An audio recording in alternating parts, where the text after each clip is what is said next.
Listen, we got a lot of celebrity news to go over. So without further ado, let's hit it.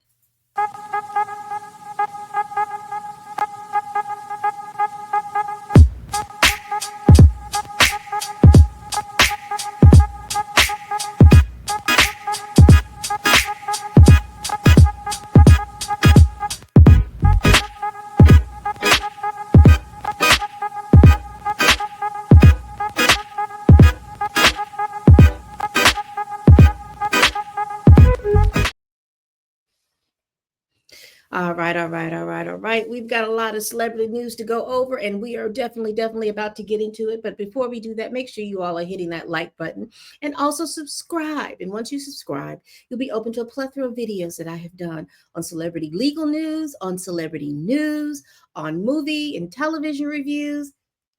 I got it. You want it? I got it. Listen, let's start.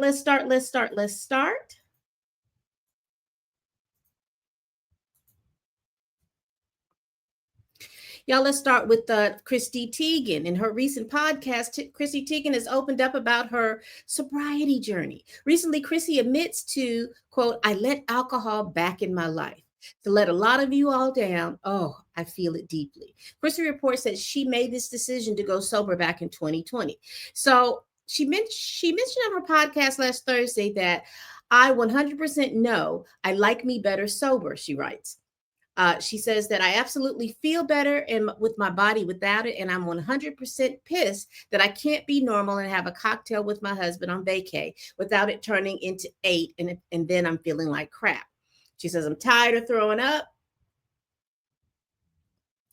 on a Tuesday. I'm tired of throwing up on a Tuesday, and I don't want to feel like I need to take a shot to talk to a crowd.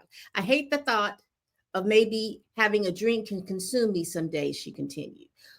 While she is committing to a complete abstinence right now, she emphasizes the mindfulness she's trying to bring to her decisions, noting moments of joy at concerts and kids' parties where she's been present and sober. So it looks like she is like anyone who struggles with alcohol. When you follow the Alcoholics Anonymous model, it is win or fail. But a lot of people have found that these types of setbacks, coupled with good counseling, coupled with AA, coupled with good uh, positive feedback and support from the family. And positive feedback doesn't mean that they're always telling you nice things or anything like that. But positive feedback means that they're encouraging you to continue on this journey towards sobriety. So she knows that if she feels much better being sober, she knows all these different things. But if you're someone with any type of addiction or addictive personality, you know that this is a lifelong battle. And we know that people fall off the wagon all the time. So shout out to Chrissy Teigen. Shout out to her for being open about this, because a lot of people don't like to be open about this. They like to say, oh, they fall off the wagon and they beat themselves up and they do all these different things. I say, make sure you have your resources in place and do the best you can with what you can, because like I said, people who have addictive personalities, people who have, who suffer from addiction, it is a lifelong battle. It's not, oh, I'm going to go through and get a little counseling here and then be over. No, it's a lifelong battle. You're going to have to constantly battle things like that. Whether you are a sex addict, whether you are an alcoholic, a drug addict, any type of addiction that you have for food, all of that stuff. It is a lifelong battle. And like I said, shout out to Chrissy Teigen for letting us know. And, again, I know a lot of people have some issues about Chrissy Teigen because back in the day, boy, she had them Twitter fingers like a mug. So we will hope that we will just give her some positive life, sitting her on her sobriety journey. Y'all, it don't look like there's going to be love in this Swiftie and Blake Lively camp, because apparently Taylor Swift and Blake Lively's friendship is on pause, according to People magazine. It has been reported that Blake and Taylor's friendship is not necessarily over, but it is severely strained due to this lawsuit that Blake Lively has out with Justin Baldoni. Now, if you're not familiar, Blake Lively sued Justin Baldoni for as harassment. He turned around and sued the New York Times for defamation and libel. Then she turned around and sued his team for she sued his team for harassment and the rest of them. And then he sued her and Ryan Reynolds and her production team. It's a whole lot of suing going on. And because of that, there's a lot of stuff that has come out into the media about what's going on, and partly Taylor Swift's role in the Blake Lively's apparent overtaking of the It Ends With Us project. It is reported back in the day, and I've covered this almost exhaustively. That Blake Lively kind of sick Taylor Swift on Justin Baldoni, and plus Taylor Swift was able to get one of her songs on this soundtrack. And apparently there was some conditions that needed to be had before she can get this song on the soundtrack. That meant that they had to fire the initial person that was doing the music on the soundtrack. So there's a whole lot of stuff going on with here. But apparently Taylor Swift's name's been mentioned, and she was trying to tell Blake, hey, you need to take care of this. I don't need to be involved with it. However, Taylor, so sorry, you were on the soundtrack. You are listed in the credits of this movie. So of course your input is going to be necessary, because again, your friend mentioned you as one of her dragons to Justin Baldoni. So it says here, and it became completely strained after a subpoena by Justin Baldoni's team is to Taylor Swift. And there's a whole lot of other information going on that we are learning, that Brian Friedman did a letter to the court, and that letter was since denied, and he has come back again with another letter that he's saying that Blake Lively, quote, bribed or threatened Taylor Swift to either back her because she didn't allow her to come to the Super Bowl the next year, just put a statement out in the press that they are good friends or whatever. And if she does that, she'll delete some text messages that they sent. It's some mess like that. But anyway, a source told People that Swift was really hurt after being implicated in Lively's legal fight, but the stars are working to put it all behind them. According to a complaint Baldoni filed in January, Lively referred to pop star Taylor Swift as one of her dragons in alleged text exchange. Now, however, a source close to the legal battle says the subpoena, which was served on May 8th, has fractured the fragile peace between Lively and Swift, who is the godmother to Blake Lively's 4 kids with her husband, Ryan Reynolds. Child. Don't look like they happy over here in the Lively and Swiftie camp. And those Swifties are real crazy about Taylor Swift. So I don't know if the Swifties are going to turn on her or whatever, but we will see. I don't see it to this level. What I see is this. Yes, Taylor Swift is pissed off because Blake Lively has gotten her caught up in some BS. And she doesn't want to be part of that BS. And she thought she was doing a solid for her friend as far as allowing for one of her songs to be played on the soundtrack. But she didn't realize it was going to turn into all of this. And that's the way I think about it. Am I, birds of a feather flock together? Do I think Blake Lively and Taylor Swift have same types of mindsets and act similar? Exactly, because I believe that that's what drew them as friends. But I don't think, Taylor Swift is very keen about guarding her image. And I know she doesn't want her image to be tied in to any of this, any of it. Okay. So I see some cracks in this friendship. I don't think it's severed, but I do think that there's going to have to be some conversations. And if something comes up and anything that's going to make Taylor Swift look bad in the Swifties' eyes, I think that will sever her ties, because one thing about Taylor Swift, whether you like her mediocre behind and her singing and all this other stuff, She has a very good fan base. That fan base spends money on her. They go to her concerts. They do all of these different things. And she definitely does not want to alienate her fan base or have her fan base see her in a bad or a different light. So Blake Lively is gonna have to tighten this daggone thing up for her for the Swifties. Now, what's even make this all worse? Apparently, there's a crack in the friendship between Blake Lively and Gigi Hadid. Now, if we want to go back to what's going on between these two, Gigi Hadid was reported to have loaned Blake Lively clothes for her character Lily in the movie It Ends With Us. And so now Gigi is being mentioned in all of this, and she's like, I don't have no time for this. I'm trying to be over here uh with my man, with all the stuff going on over here. I don't want to have anything to do with any of this mess. I don't want to have nothing to do with your Blake's quest for.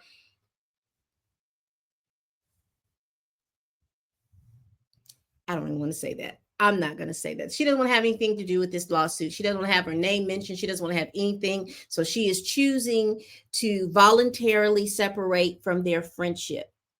Child, Blake, I hope all of this was worth it. I hope all of this notoriety, all of this stuff, I hope all of this was worth it, because y'all could have just gone your separate ways. You didn't even have to say anything in regards to Justin Baldoni. You could have let those things lie. But you chose to keep this up, thinking that he was going to bow down, and he did not do that. So, ooh, Blake Lively, I tell you. Now let's talk about some movie news. It looks like Final Destination Bloodline has racked up a worldwide box office opening weekend with a cool $47.4 million take with a budget of $50 million. So if this keeps up, it will be on point to do really good, to be a really good movie within this franchise. I will tell you this. This is great for you Gen Xers, because a lot of you all hadn't watched Final Destination, and I can definitely see in the way that some of you all are driving out here on these streets. I can see by the way that y'all are driving out on these streets behind these log trucks and things like that. So I would suggest to you, go watch Final Destination Bloodlines, but also go back, watch the movies in this franchise. It's either 5 or 6 of them. It's 6 of them. Y'all go back and watch those movies, because if you all are somebody that didn't realize about some fears that were going to be unlocked, this movie franchise will unlock a lot of fears. So apparently there's some new fears to be unlocked in this movie. I can't wait. I can't wait to see it. But the movie is set to knock Thunderbolts to its the number 2 slot. Y'all, Sinners is back. It's back in the Imax theaters for till May 22nd. And as of May 16th, Sinners adds another $4.3 million, making its worldwide gross to $303.5 million off of a $90 million budget. If you all happen to be living in those, 8 or 9 theaters that are the IMAX theaters that it's being shown to, go ahead and see it. I heard that in a couple of those theaters on a couple of days, the movie is sold out. But if you definitely can go find a theater where it's not sold out and go see it before the 22nd, it's a good watch. It's most definitely, I would recommend it. Y'all, Shadow Force, movie starring Karen Washington, has had decent review, but it's only recouped $3.1 million in the worldwide box office on a $60 million budget. So if you all haven't seen it, they say it's a decent movie. It's a decent action movie. It follows scripts of action movies from previous times. Again, it's a good movie, according to the critics and those who have seen it.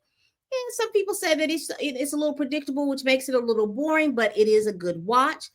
Hey, go support this movie. Go support Kerry Washington. Go support her co-star. Go support everybody. What is the name? Omar Sy. Go support everybody in this movie. I think you all won't be disappointed. Look like there's some buzz coming out of the Cannes Film Festival. Millennium Media knows for its titles Has Fallen, Hitman's Bodyguard, and the Expendable franchises, is using its vast experience in action genre and are launching a John Rambo prequel. Now, if you're not familiar with John Rambo, Rambo was a movie back in the 80s starring Sylvester Stallone. Apparently, this movie is going to be a prequel to the First Blood movie. It's going to be directed by Jelmari Helander, and a screenplay is supposed to be written by Rory Haynes. And so I hope I'm pronouncing this. Sohrab Nashvari. So their aim is to start principal photography in October. It doesn't tell me who is going to be starring as a young Rambo, because we know Sylvester Stallone is in his 70s, so there'd be no way that he would be able to star in that one. And he's not currently involved, but I'm quite sure if they can find a good producing role for him or something like that, I'm quite sure he definitely would be involved in this, because again, these are all the movies that, for whatever you feel, any movie that Sylvester Stallone has put out, he has had a pretty good run with it. So even if you make him a sergeant in the army with John Rambo, with the new John Rambo, that'll be cool. It'd be cool just to get him involved, because again, all of these movies weren't nothing if it wasn't for Sylvester Stallone. So it looks like a couple of movies, animated movies that people have been looking out for, has been delayed. It looks like The Legend of Aang, The Last Airbender, which is a new project directed by Lauren Montgomery and William Mata, which was initially scheduled to be released on January 30th, 2026, has been pushed back. The new date is October 9th, 2026. So Teenage Mutant Ninja Turtles, Turtles Mutant Mayhem, which was set to have been released on October 9th, 2026, is now pushed back to September 17th, 2027. So if you were looking for these movies for the young people and the kids, these movies have recently been pushed back. I don't know the reasoning why, but we do know that they have been pushed back. So we will continue. Guess what's in the air? Award season's in the air. Award season's in the air. All right. Award season is gearing back up, and Janet Jackson is set to receive the Icon Award at the American Music Awards on May 26, 2025 at 8 p.m. Eastern Time. Y'all, this will mark her first appearance on television since 2018. 2018. They say the show is hosted by Jennifer Lopez.